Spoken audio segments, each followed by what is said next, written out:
Hello, everyone. Phil Lee returning with another episode of Civil War Chat. Today is November 2nd, 2022. It's a Wednesday, and our topic today is all of Mexico. First, click on the subscribe button to subscribe to Civil War Chat, and also the notification bell in the far upper right to be notified when episodes are released. And also, if you click on that notification bell, you're going to see that your candidates win the election next week. So do that to for the benefit of your candidates. Okay, so let's go ahead and get started with my topic today, all of Mexico. Except for the actions of slaveholding presidents Thomas Jefferson and James K. Polk, America's western border today would be the Mississippi River instead of the Pacific Ocean. In 1803, Jefferson bought the river's western watershed with the Louisiana Purchase. In the second half of the 1940s, President Polk settled a dispute with the British, which put the future states of Oregon and Washington within the American borders of the Oregon Territory, along with parts of other future states. Texas was admitted as a state early in Polk's term. Before his term ended, he added the lands that would become the future states of New Mexico, Arizona, and California, as well as parts of other states.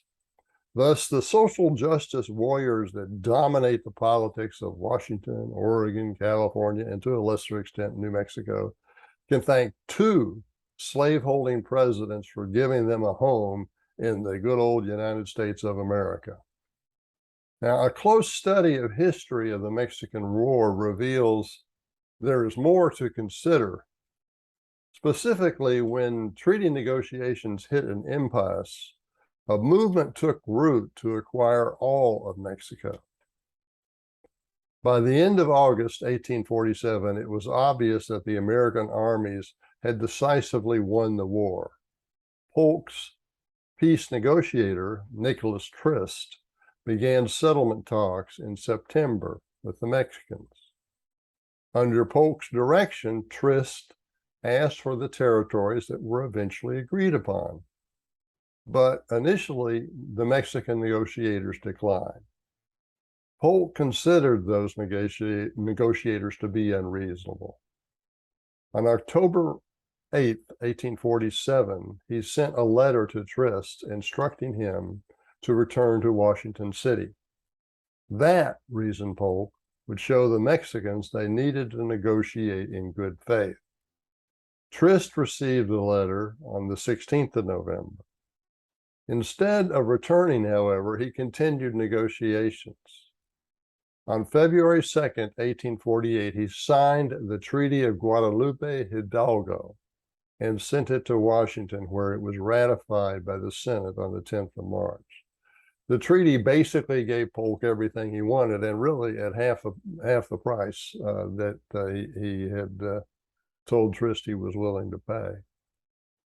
Between the time Polk sent Trist the return home summons on October 8, 1847, and the arrival of the treaty in Washington City in February 1848, a number of national leaders argued that the United States should occupy or annex all of Mexico. Among them was future President James Buchanan. Although initially against it, Michigan Senator Lewis Cass argued that if the Mexican negotiators remained stubborn, America should occupy the entire country indefinitely. Cass would be the Democrat Party's presidential candidate later that very year of 1848.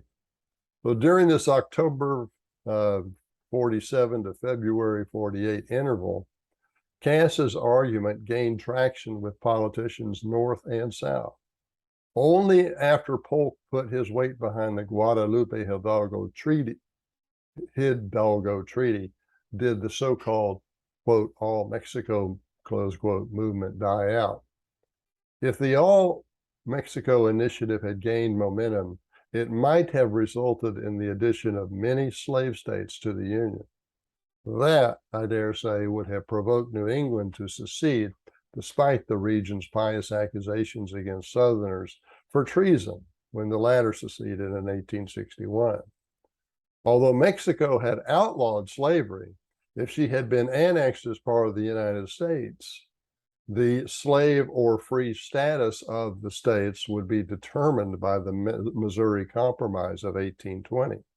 Thus, any state admitted below the latitude of the southern border of Missouri would be a slave state. And at the time of the Mexican War, Mexico had 19 states. By comparison, America had 33 at the start of the Civil War, 18 free states and 15 slaves. So Mexico could have theoretically added 19 slave states to the United States. And I think the key point I'm trying to make here is if that had happened, I don't think there's any doubt that New England would have seceded and would have had to give up their pious argument that secession was somehow treason. Because if you're pushed far enough, you adopt the remedies available to you. To learn more about this, get Causes of the Civil War by Philip Lee. It's $22 at Amazon and Barnes and Noble, $26 if you want an autographed copy from me. If you want an autographed copy, just email me, Phil, PHIL_Lee, LEIGH at me.com. What's important about this book is it's going to tell you not only why the South went to war, which is, all the academics, that's all they want to talk about. They want to put all of the blame for the war on the South. But this tells you why the North went to war. And the North went to war because they wanted to protect their economic interests. They realized that disunion would disrupt trade between the North and the South, and that would lead to an economic hardship at the North. Much more so than at the South, because the South was an export economy. They could export their product overseas. The North sold most of their product within the United States itself, and in fact relied on deterrence tariffs to keep competitors from overseas out of the U.S. market. Now, you'll find also, for example, that people will argue that tariffs didn't have anything to do with the war. This is common among academic circles, but they don't look at what the tariffs meant for the North. They only look at it, they only examine it from the point of view of the Southerner.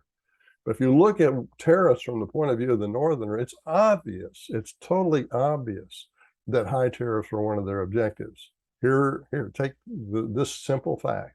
On the eve of the Civil War, average duties on dutiable items was 19%. For the next 50 years, the North won the war, right? For the next 50 years, the duty on dutiable items was 45%, more than double where it was before the beginning of the war. So for half a century of high tariffs following the war, how can anyone possibly say that was not an important objective of the war for the Northerners? And unpacking all that shows you it's really about the economic impact on the North that led the North to oppose disunion.